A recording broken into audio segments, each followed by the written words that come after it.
Okay, so I got a little late start here. Sorry about that. But this is the NASCAR Gander Outdoor Truck Series at Las Vegas. I'm going to let the lap run through, then I will talk a little bit about it, then we'll go to the setup. So, but for right now, let's let the lap run.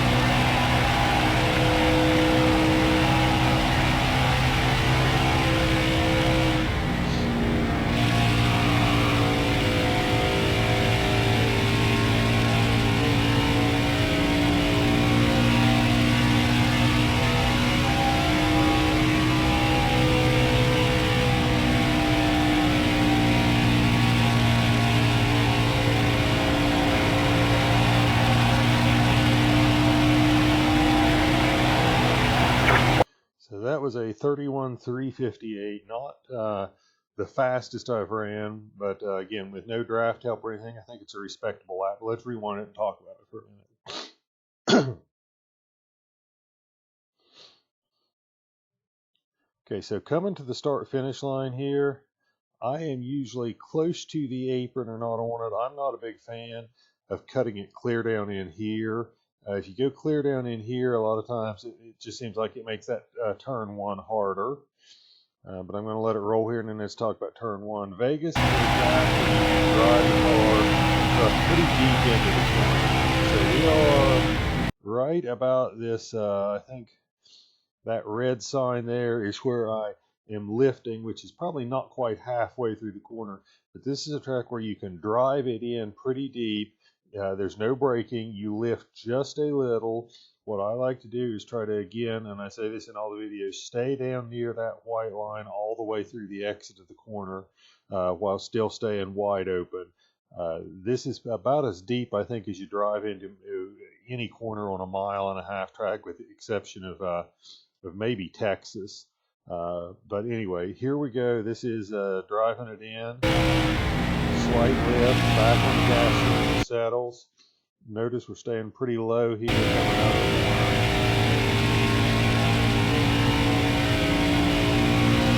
Now turns 3 and 4 are very interesting in that it's kind of, I call it, I guess you call it a late entry into the corner, because you're out at the wall a long time, because it seems like when you start diving down in, it's easy to get in too low too early. So I take kind of a late entry, and I'm actually lifting there in the middle of the corner. It is such a slight lift, I don't even think you can hear it in the audio, but I am just ever so slightly lifting to help keep that car on the bottom and right at that white line as you exit.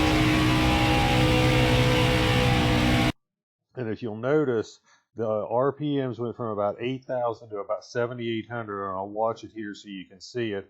That's the actual lift. So here we go. So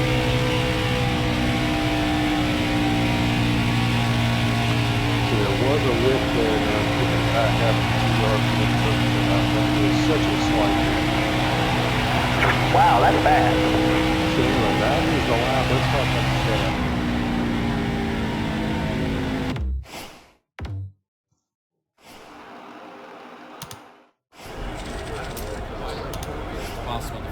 So as you get into the setup here, a lot of things that are typical of my setups. You've got a fairly low front weight, and again, I think that makes the car easier to adjust. I'm getting pretty aggressive running the wedge down at 49.4. That's a pretty low wedge setting for me, but it seems like that's what is needed to get the car to where you can make it turn, and also to keep from burning the rear tires off of it.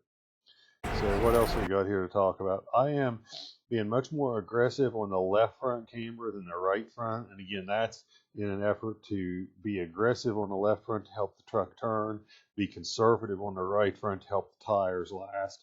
The gearing I really struggled with.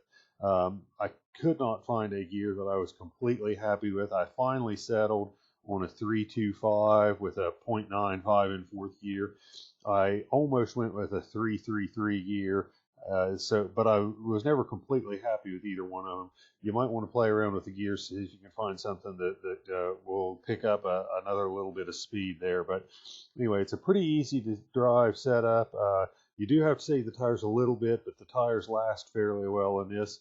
And I hope you enjoyed it. I hope that it helps you out. If you got any questions, leave me in the comment. If there's other tracks that you'd like to see a setup for, let me know and be happy to throw a video up. And do me a huge favor and like and subscribe to the channel. Thank you very much.